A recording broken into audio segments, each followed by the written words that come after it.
Hi guys, morning. Pauwi na po ako galing duty.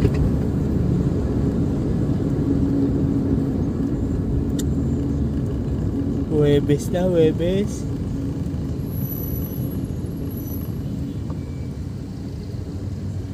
Anong date na ngayon? Tingnan natin kung anong date na ngayon, guys. Guys, anong date na ngayon? Huwebes, November 23 na, guys.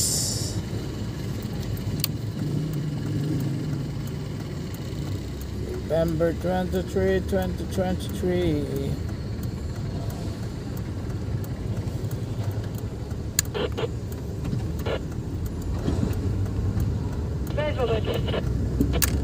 Ano magandang pag-usapan ngayon?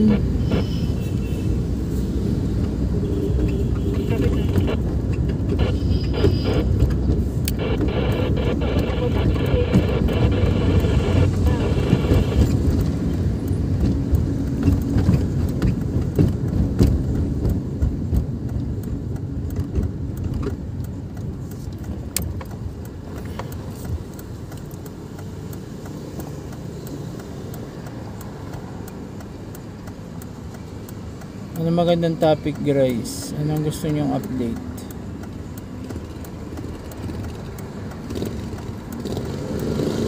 Yung kay Camilon,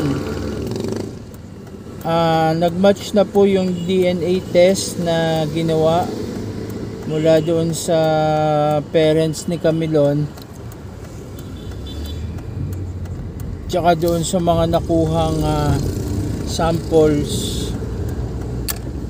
o evidence doon sa sasakyan na ginamit sa CRV. CRV nga ba yun? Basta pula. Oo, CRV nga yata yun. Yung buhok tsaka blood stain, nagmatch yung yung sa buhok sa nanay yata. So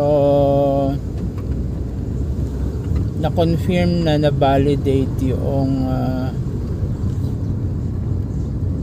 sinasabi ng witness na inilipat nga yung dugo ang katawan ni Camilon doon sa pulang kotse na yan, pulang sasakyan na yan.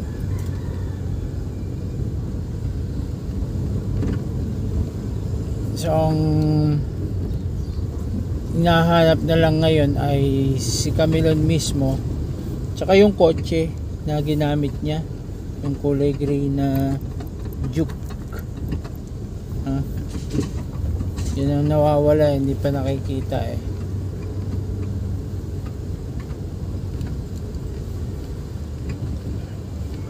Lalong tumibay yung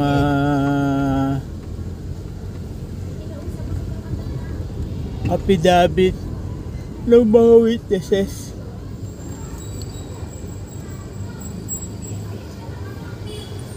So yun na medyo nagpabigat lalo doon sa case na isinampa nila kay Police Major Alan De Castro.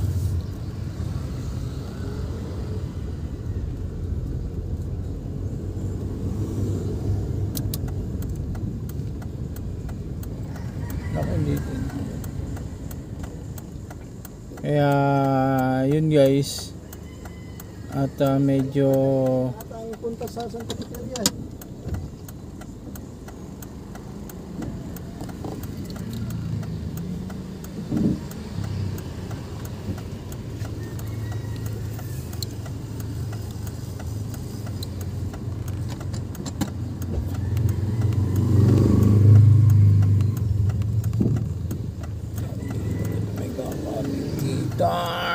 kasi andun yung turn grayscale, tapos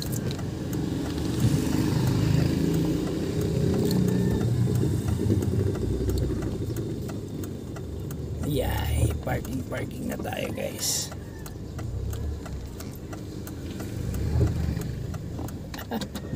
Sumabit. Mandar.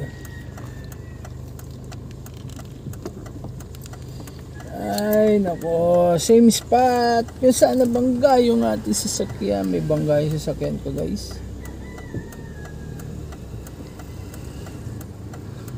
Wala naman kasi tayo ba ma-parking yan. Ganun talaga.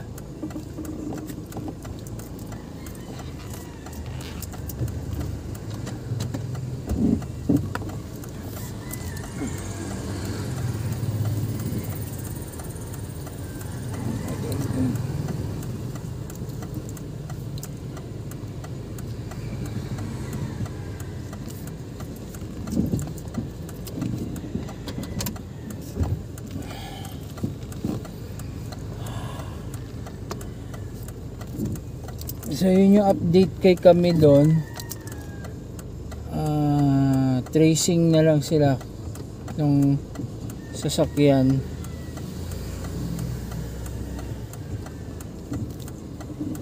para malocate nila kung saan nagpunta yung sasakyan na yun, para malocate yung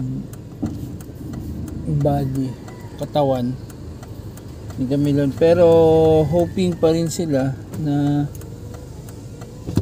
si Camilon ay buhay pa, kasi ang category pa rin niya ay missing. Hindi pa sila retriever ng dead body. So yun yung update kay Camilon.